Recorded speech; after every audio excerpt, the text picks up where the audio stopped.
It's just really ironic to know that, like, there's women in Saudi Arabia that can't drive, or they couldn't drive up until, a few years ago. And yet, I see women driving around in Canada all the time, but they're still veiled. Like, I saw a woman who was driving with her mom the other day, and they're both wearing hijabs in the car. And I just thought, that's just so wonderfully ironic, isn't it?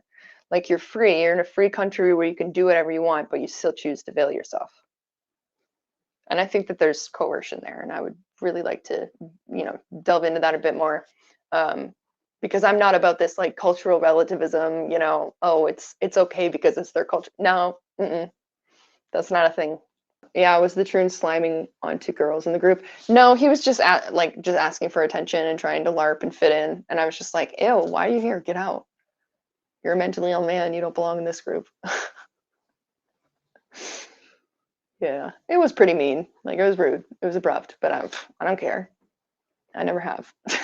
I never will. Yeah, the way you need to figure it is, people hurt my feelings all the fucking time. You deal with it. You suck it up. You know what I mean? Like, can't stop people from saying what they feel and what they think just because it hurts your feelings. Other people have feelings too that they need to express. Also, especially Lily Cade, she should be able to express whatever feelings she wants to. And anyone, this is for all the people who were calling her a transphobe and saying that she's a real transphobe because she like hates these guys. Yeah. And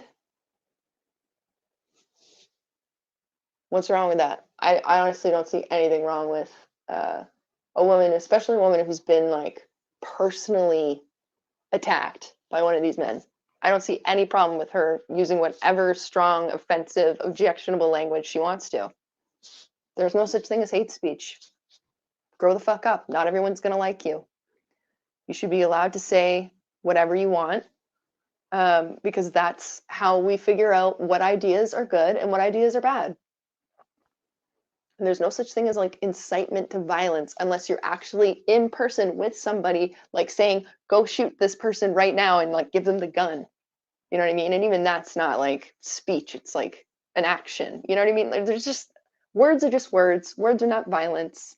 Get your, get your panties out of a bunch and just chill out. It doesn't matter that the TRAs are going, oh, she's a fascist. She hates the guys and wants them lynched and blah, blah, blah. Who fucking cares what they think? They say that about all of us. They say that about me. And I've never even said anything close to that. So who cares? Why should we limit ourselves to only saying what will make the rest of everyone who is, to be fair, to be honest, not really invested at all in this movement or like what's happening in it, except for the fact that maybe some of them are women. But so many people that just have all this shit to say to distance themselves from this woman, it's just really icky to me. Like, you're not even a part of this movement. You're just like an anonymous person on Twitter, and you're like, oh, it's making us look bad. You know what's really making it look bad? The fact that there's male rapists in women's prisons. That's what's making everybody look bad right now. The fact that that's going on, and we haven't like stormed,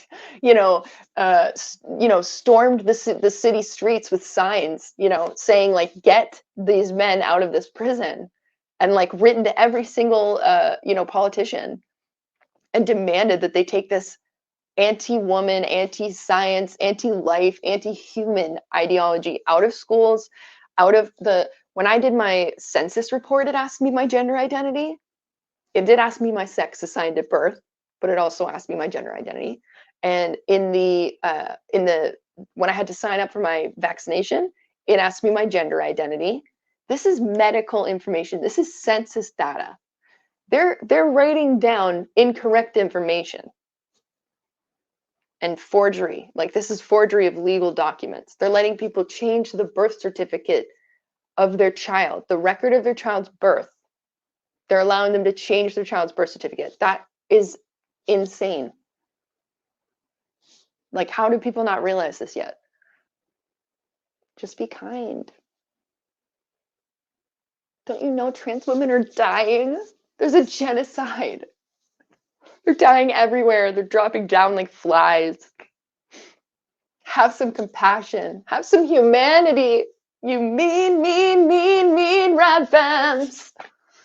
You know, it's just so. And also, you know, 2 weeks to flatten the curve.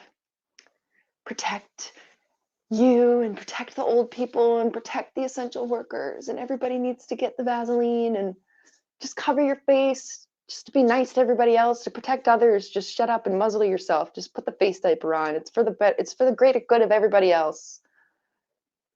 I also just want to highlight that I don't know if you guys are as big of a Harry Potter fan as I am, but I remember like everything that happens in those books. And in the letter that Grindelwald and Dumbledore, they're like exchanging letters, and they're talking about how Grindelwald, the evil wizard, wants to take over the whole world and basically turn muggles into the slave class and have the wizards rule over the muggles, because obviously the wizards have all the powers and it makes the most sense for the wizards to be in charge, right? Because they're smarter and they know better. And it's for the greater good of the muggles. And that's been echoing around a lot in my head lately about all the things that people think are justified in the name of greater good.